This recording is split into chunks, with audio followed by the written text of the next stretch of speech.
ये कहानी है नीमखेड़ा नाम के एक ऐसे गांव की जहां सूरज ढलते ही सन्नाटा अपनी चादर ओढ़ लेता था। गांव के लोग शहर की चकाचौंध से दूर अपनी एक अलग ही दुनिया में रहते थे, लेकिन इस गांव का एक हिस्सा ऐसा था जहां परिंदे भी पर मारने से कतराते थे। वो था गांव का पुराना सब स्टेशन। अरे भाई, ये कैसा गांव है? अभी शाम के 7 भी नहीं बजे और ऐसा लग रहा है जैसे आधी रात हो गई हो। मोबाइल का नेटवर्क भी चला गया और अब ये बिजली भी गुल हो गई। समीर, जो शहर से इस गांव में बिजली की व्यवस्था सुधारने आया एक युवा इंजीनियर था, तभी उसे बाहर से कुछ लोगों की हंसने बोलने की आवाजें आईं। वह बाहर निकला। गांव का एक पीपल का पेड़ था जिसके नीचे कुछ बुजुर्ग और नौजवान बैठे थे।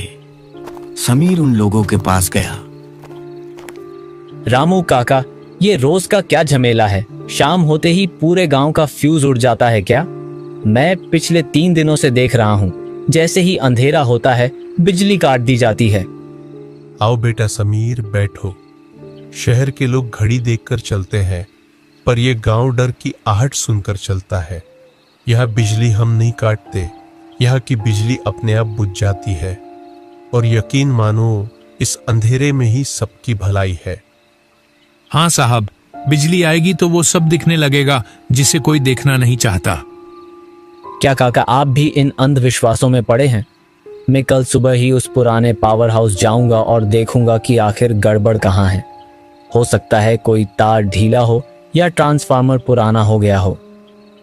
समीर की बात सुनते ही वहां बैठे सभी लोगों के चेहरे का रंग उड़ गया। हंसी मजाक अचानक एक डरावनी खामोशी में बदल गया। रामू काका ने बड़ी गंभीर नजरों से समीर को देखने लगे। बेटा, तुम यहां नए हो, इसलिए तुम्हारी बातों का बुरा नहीं मानेंगे, पर एक बात गांठ बांध लो, उस पुराने पावर हाउस की तरफ जाने वाला रास्ता मौत का दरवाजा है। वो रास्ता उस कुएं के पास से होकर गुजरता है जहां सालों पहले एक हादसा हुआ था। वो जगह अब इंसानों की नहीं रही।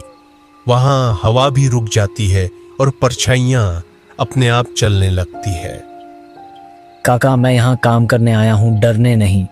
कल सुबह मैं वहां जाऊंगा और आप देखेंगे कि शाम को पूरा गांव रोशनी से जगमगाएगा। समीर वहां से पैर पटकता हुआ अपने क्वार्टर की तरफ चल दिया। उसे लग रहा था कि गांव वाले आलसी हैं और काम न करने के बहाने बना रहे हैं।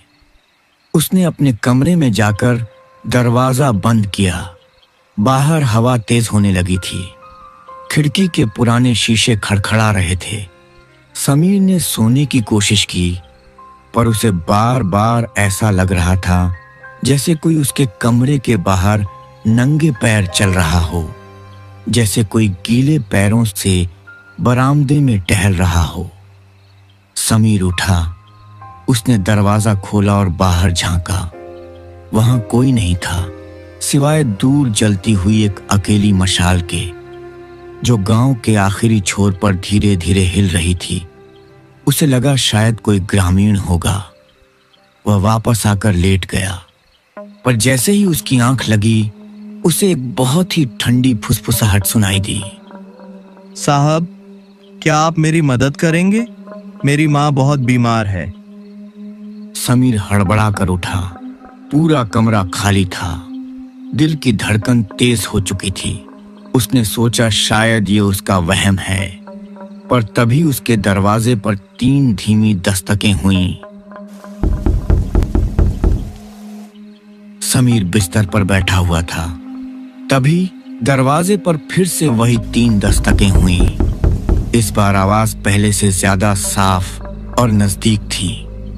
समीर ने कांपते हाथों से कुंडी खोली। सामने एक युवक खड़ा था। उसका चेहरा इतना सफेद था मानो उसमें खून की एक बूंद भी न बची हो। कौन हो तुम? इतनी रात को यहाँ क्या कर रहे हो? तुम्हें पता नहीं कि ये सरकारी क्वार्टर है? साहब, माफ करना, मेरा नाम सोमेश है। मैं पास के ही खेत वाले घर से आया हूँ। मेरी माँ की तबीयत बहुत खराब है। उन्हें तेज बुखार है और सांस लेने में तकलीफ हो रही है। इस बारिश में कोई मेरी मदद नहीं कर रहा। सबने अपने दरवाजे बंद कर लिए हैं। साहब, मैंने सुना है आप शहर से आए हैं, आपके पास दवाइयाँ होंगी, कृपया मेरे साथ चलिए। समीर को एक पल के लिए अजीब लगा, पर एक बेबस बेटे की पुकार सुनकर उसका दिल पसीज गया। उसे रामू काका की बातें याद आईं, पर उसने सोचा कि शायद कोई वाकई मुसीबत में है। देखो सोमेश, मैं डॉक्टर नहीं हूँ, मैं तो यहाँ बिजली का काम देखने आया हूँ। पर हाँ, मेरे पास प्राथमिक उपचार की किट है। तुम डरो मत, मैं लेकर आता हूँ। क्या तुम्हारा घर बहुत दूर है? नहीं साहब, बस उस पुरानी पगडंडी के पार जहाँ वो पुराना कुआं है। हम पगडंडी से जाएंगे तो जल्दी पहुँच जाएंगे। बस आप जल्दी चलिए साहब, वक्त बहुत कम है। समीर अंदर जाके कुछ दवाएं अपनी जेब में डाल दी और सोमेश के पीछे पीछे चल दिया। जैसे ही वे क्वार्टर से बाहर निकले, सन्नाटा और गहरा हो गया। गांव की गलियां सुनसान थीं। सोमेश आगे आगे चल रहा था और अजीब बात यह थी, सोमेश के चलने की कोई आवाज नहीं आ रही थी। समीर को अपनी भारी चंपल की आवाज सुनाई दे रही थी, पर सोमेश जैसे हवा में तैर रहा हो। वे धीरे धीरे उस पुराने सब स्टेशन वाले रास्ते की ओर बढ़ने लगे। वह रास्ता घने पेड़ों से घिरा हुआ था। पेड़ों की टहनियां हवा में ऐसे हिल रही थीं जैसे कोई विशाल हाथ उन्हें रोकने की कोशिश कर रहा हो। सोमेश, तुम लोग इस सुनसान इलाके में क्यों रहते हो? यहाँ तो बिजली के खंभे भी पुराने हैं। कल मैं इसी इलाके का मुआयना करने वाला था। साहब, हम वहाँ रहते नहीं हैं, हम वहाँ बंधे हुए हैं बरसों से। उस कुएं ने हमें कहीं जाने ही नहीं दिया। आप बस चलते रहिए, रास्ता थोड़ा कठिन है। तभी अचानक समीर को झाड़ियों में हलचल महसूस हुई। दोनों ने पीछे मुड़कर देखा। दूर अंधेरे में उसे दो चमकती हुई आंखें दिखाई दीं। उसे लगा कोई जानवर होगा, पर तभी उसे इंसानी फुसफुसाहट सुनाई दी। एक और शिकार, आज फिर कोई इस रास्ते पर आया है। सोमेश, ये आवाजें कहाँ से आ रही हैं? आवाजों पर ध्यान मत दीजिए साहब, वो तो बस भटके हुए लोग हैं। हम पहुंच गए हैं, देखिए वो रहा मेरा घर। समीर ने सामने देखा। एक पुराना घर दिखाई दे रहा था। घर के बाहर एक पुराना बिजली का खंभा टेढ़ा होकर गिरा हुआ था। समीर जैसे ही उस घर के आंगन में पहुंचा, उसे एक बहुत तेज सड़न की बदबू आई। ऐसी बदबू जैसे कोई चीज महीनों से वहां मरकर सड़ रही हो। साहब, अंदर चलिए, माँ अंदर इंतजार कर रही हैं। और याद रखिएगा, अंदर जो भी देखें घबराइएगा मत, वो बस हमारी मजबूरी है। समीर का मन कह रहा था कि यहाँ से भाग जाए, पर उसके पैर जैसे जमीन से चिपक गए थे। अंदर का नजारा देखकर समीर के हाथ पैर कांप गए। कमरे के कोने में जहां मकड़ी के जालों और धूल की एक मोटी परत जमा थी, कमरे के अंदर की हवा इतनी भारी और बदबूदार थी कि समीर को सांस लेने में भी तकलीफ हो रही थी।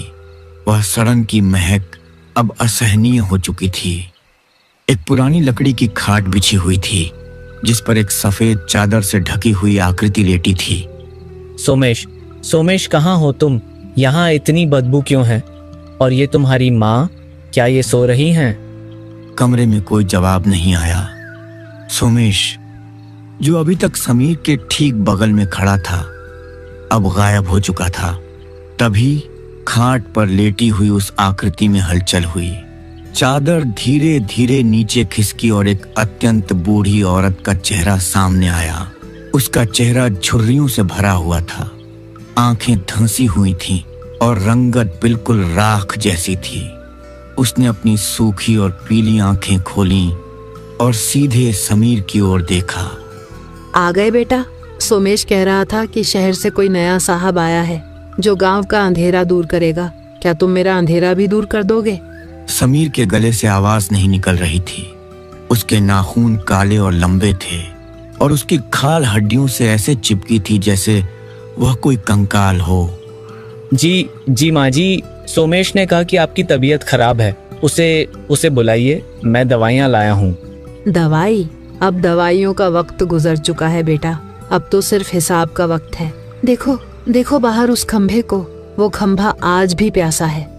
बाहर वही टूटा हुआ खंभा जो सोमेश के घर के बाहर गिरा था अब अजीब तरह से चमक रहा था। अचानक कमरे की दीवार पर सोमेश की परछाई दिखाई दी, पर सोमेश वहां खुद मौजूद नहीं था। साहब, आप सोच रहे होंगे कि मैं आपको यहाँ क्यों लाया। ये कोई घर नहीं है, ये एक जेल है।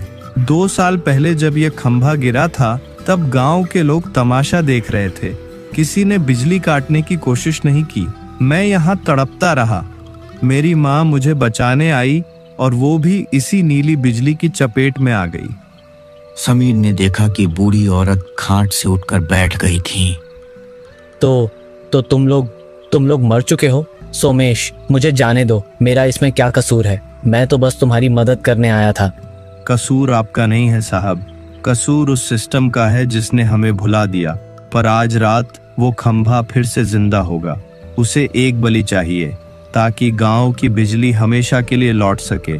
मेरी माँ को मुक्ति तभी मिलेगी जब कोई इस खंभे को अपने हाथों से छुएगा और सारा करंट अपने अंदर सोख लेगा। समीर समझ गया कि सोमेश उसे बचाने नहीं बल्कि एक रूहानी सौदे के लिए यहाँ लाया है। वह बूढ़ी औरत अब समीर के बिल्कुल करीब आ चुकी थी। उसके मुंह से निकलने वाली ठंडी भाप समीर के चेहरे को छू रही थी। डरो मत बेटा, बस एक बार उस तार को पकड़ लो, सब ठीक हो जाएगा। सारा गांव रोशनी से नहा उठेगा। क्या तुम एक नेक काम नहीं करोगे? तभी अचानक समीर को ऐसा लगा जैसे वह किसी घर में नहीं बल्कि किसी कब्र के अंदर खड़ा है। उसने अपनी आंखें बंद की और जोर जोर से भगवान का नाम जपने लगा। नहीं, ये झूठ है। तुम लोग मुझे मारना चाहते हो, मुझे छोड़ दो। जैसे ही समीर ने अपनी आंखें खोली, उसने देखा कि सोमेश और उसकी माँ उसके सामने खड़े होकर उसे घूर रहे थे। उनकी आंखें अब पूरी तरह से काली हो चुकी थीं। तभी बाहर से एक जोरदार बिजली कड़की और पूरे घर में एक नीली रोशनी फैल गई। समीर ने देखा कि सोमेश का हाथ उसकी गर्दन की तरफ बढ़ा रहा था।